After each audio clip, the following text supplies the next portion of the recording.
дейміз. Адамның байлығы, деннің саулығы дейді. Ауру жүріп еміздегенше ауырмайтын жол ізде.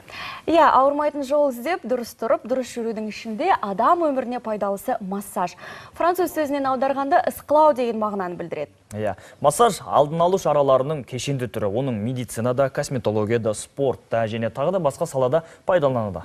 Массаждың әсерінен ең ұсақ қан тамырлар кеңейіп, уқаланатын органға қанның келуі күшейеді, оның зат алмасуы жақсарады. Және массажбен жамбас, иық, шынтақ, омыртқа аралық буындардың қозғалыс амплитудасын арттыруға болады екен. Иә, массаждың түрлері де көп. Соның бірі экзомассаж. Оның қандай пайдасы бар, қалай жасалатынын келесі бейнеүздіктен көресіздер.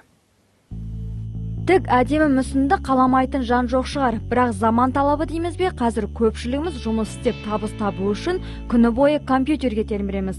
Осылай қозғалыссыз бір орында отырғандықтан беліміз бен омыртқамызға зиян келіп, қан айналымы нашарлап жатады. Бұл әдемі дене бітімімен қоштаса берудің алғашқы сатысы.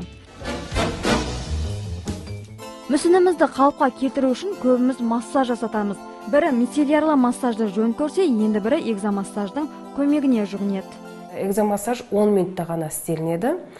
Бұл 10 минут аралығы ішінде бүкіл ауруларды емдеуге болады. Экзомассаждың әсері біріншіден қан айналымын жақсартады, әр мүшелерін емдейді. Экзомассаж арнайы электромагнитті өрісі бар аппаратпен жасалады. Мамандар экзомассажды дененің кез келген жеріне жасауға болады дейді. Мұнда магнитті өріс болғандықтан бастапқыда қатты ауырсыну сезілуі мүмкін. Ал емдеу шаралар жалғасқан сайын жаныңыз рахат табады. Экзомассажды еңбектеген баладан еңкейген кәріге дейін алуға болады.